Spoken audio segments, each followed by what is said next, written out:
জুলাই আগস্টের আন্দোলনে নির্বিচারে ১৪০০-র বেশি মানুষ হত্যার দায় শেখ হাসিনার।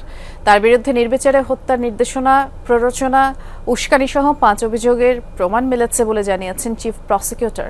একই সাথে আসাদুজ্জামান খান কামাল এবং চৌধুরী আবদুল্লাহ আল মামুনের বিরুদ্ধেও একই অপরাধের প্রমাণ মিলেছে।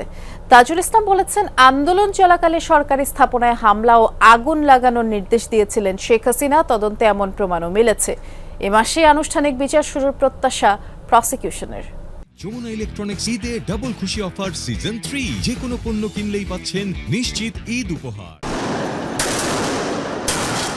ছাত্র জনতার অভ্যুত্থানে ৫ আগস্ট দেশ ছেড়ে ভারতে পালিয়ে যান সাবেক প্রধানমন্ত্রী শেখ হাসিনা। এর আগে জুলাই আন্দোলন দমাতে আইনশৃঙ্খলা বাহিনীর পাশাপাশি মাঠে নামানো হয় সশস্ত্র আওয়ামী লীগ ও অঙ্গ সহযোগী সংগঠনের নেতাকর্মীদের। নির্বিচারে গুলি চলে আন্দোলনকারীদের উপর।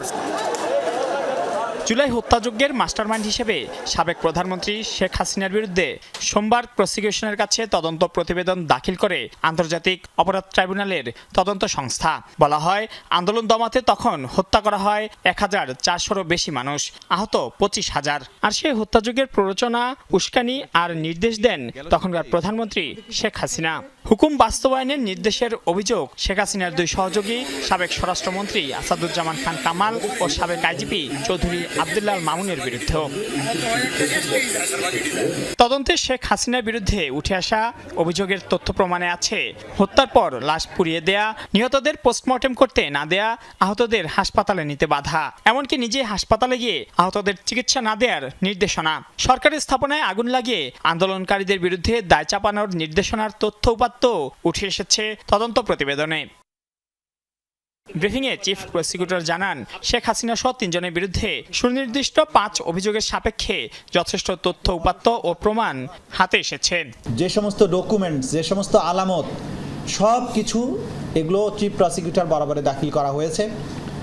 চিফ প্রসিকিউটর আইন অনুযায়ী এই সমস্ত রিপোর্ট, তথ্য প্রমাণাদি, আলামত সব কিছু বিশ্লেষণ করার পরে তিনি যদি মনে করেন যথেষ্ট প্রমাণাদি পাওয়া গিয়েছে, তাহলে তিনি সেগুলোর ভিত্তিতে আনুষ্ঠানিক অভিযোগ অর্থাৎ ফর্মাল চার্জ আন্তর্জাতিক অপরাধ ট্রাইব্যুনাল বরাবরে বিচারের জন্য দাখিল করবেন। তাজুল ইসলাম বলেন, আন্দোলনের সময় সরকারি স্থাপনায় নাশকতা চালানো হয়েছিল শেখ হাসিনার নির্দেশেই, যার দায় চাপিয়ে দেওয়া হয় আন্দোলনকারীদের উপর। তদন্ত সংস্থা যেটা প্রমাণ পেয়েছে, আন্দোলনকারীদের উপরে অপরাধের দায় চাপানোর জন্য বিভিন্ন সরকারি স্থাপনায় নিজেদের লোকদেরকে আগুন লাগিয়ে দিয়ে সেটার দায় চাপানোর ব্যাপারে নির্দেশনা দেওয়া হচ্ছিল, যে ব্যাপারে সরাসরি প্রধান আসামি শেখ হাসিনার যে বক্তব্য, যে টেলিফোনিক নির্দেশ, সেগুলো সরাসরি আমাদের তদন্ত সংস্থা হস্তগত হয়েছে। চিফ প্রসিকিউটর বলেন, রাজপথের চাপে বিচারের তড়িঘড়ি করা যাবে না। আন্তর্জাতিক মানের বিচার নিশ্চিত করতে যতটুকু সময় প্রয়োজন ততটা দেওয়া উচিত। সঠিক বিচারটা যাতে হয়, তাড়াহুড়া করতে গিয়ে যদি মামলাটা ফেল করে, তাহলে আমাদের এই জাতির আকাঙ্ক্ষা কখনো পূরণ হবে না এবং সেটা ন্যায় বিচার করা হবে না। সে কারণে যতটুকু সময় প্রয়োজন ততটুকু সময় এই ট্রাইব্যুনালকে, এই প্রসিকিউশনকে, তদন্ত সংস্থাকে আপনারা অ্যালাউ করবেন। এ মাসেই ফরমাল চার্জ গঠনের মধ্য দিয়ে শেখ হাসিনা সহ ৩ জনের বিরুদ্ধে আনুষ্ঠানিক বিচার শুরুর প্রত্যাশা প্রসিকিউশনের। এ নিয়ে জুলাই গণহত্যার ২ মামলার তদন্ত শেষ হল। মানিউল মারুফ, যমুনা নিউজ, ঢাকা।